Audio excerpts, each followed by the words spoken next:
Hello, mathematicians. This is Mrs. Shopper. We're coming with 12.4 volume of prisms and cylinders. Here we go. So first of all, the volume of a prism is the area of the base times the height. When you look at this formula right here, the capital B tells you it's the area of the base. The lowercase b would tell you, like on a triangle, that's the base. It's a lowercase b. So the volume of it is the area of the base times the height. Now your base could be a octagon, an octagon. It could be a pentagon. It could be a rectangle. It could be a triangle. Whatever that base is, find the area and then multiply it by the height. So when we're looking at this particular prism, my bases are the triangles because those are the two sides that are parallel to each other and the exact same. So the area of my base is going to be 10 times 12 divided by 2, and then we're going to multiply by the height. And in this case, 25 is the height. So we have 60 times 25, which is 1,500 centimeters cubed. Now it's the unit that's cubed, not the number. Just be aware of that. The volume of this prism, again, with this prism, the triangles are my bases. It's a triangular prism. The height is going to be 15. Now, when I look at this, I have, for the triangle, I'm missing my A value, but my 30 is the hypotenuse. And so what we're going to do is figure out what A is, and A is going to be 24 because it's a Pythagorean triple. It's a 3, 4, 5. They're all multiples of 3, 4, 5. The factor is 6. All right. So I'm going to take 18 times 24 and divide by 2, and I'm going to multiply it by the height. So 18 times 24 divided by 2 is 216 times the height is 15. So 3,240 inches cubed. Okay, volume of the prism. Again, think about it. What if the base is a regular pentagon? Now we're going to be pulling in what we talked about in chapter 11 about using the apothem and the perimeter to find the area. All right, volume of a cylinder, exact same thing. Area of the base happens to be a circle, pi r squared, and then times the height.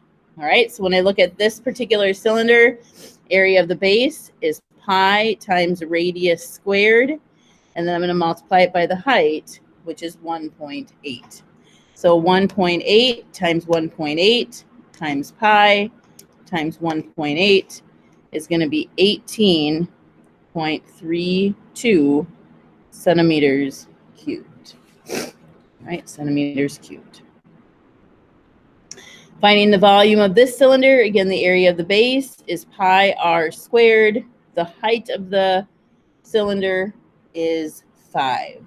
So 64 times pi times 5 is going to get us to approximately 1,005.31 centimeters cubed. All right. All right. Cavalieri's principle. It says that if two solids have the same height and the same cross-sectional area at B at every level, then they have the same volume, right? So what we're saying is if we have the same height, okay, and the cross-sectional area at B, so no matter where you do the cross-section, it could be anywhere in here, if they're all the same, then they're going to have the same volume. And I think it back to when I was working with my kids in elementary where they had like, okay, the area of the rectangle is 24. What are all the possible dimensions? You know, 1 times 24, 2 and 12, 3 and 8, 4 and 6. All of those have the same area. So if you have all of those different bases, a 1 by 24, a 2 by 12, and so on, multiplied by the height, they're all going to have the same volume. Okay, so let's find the volume of this figure. Again, it's going to be the area of the base times the height. So my base is going to be pi times 15 squared, and the height is the perpendicular height, which is going to be 25. So 225 times pi times 25, that's going to get me to 17,671.46 feet cubed. Okay, so area of the base times the height.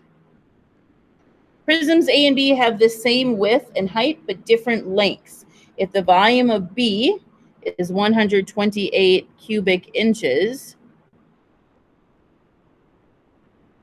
greater than the, 128 cubic inches greater than prism A, what is the length of each prism? Okay, so what we have is that 4 times x times 5, so 20x, I could probably simplify that too, don't you think? Cancel.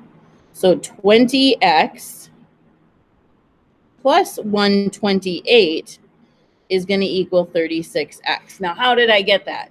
We're saying that prism B is 128 cubic inches more than prism A.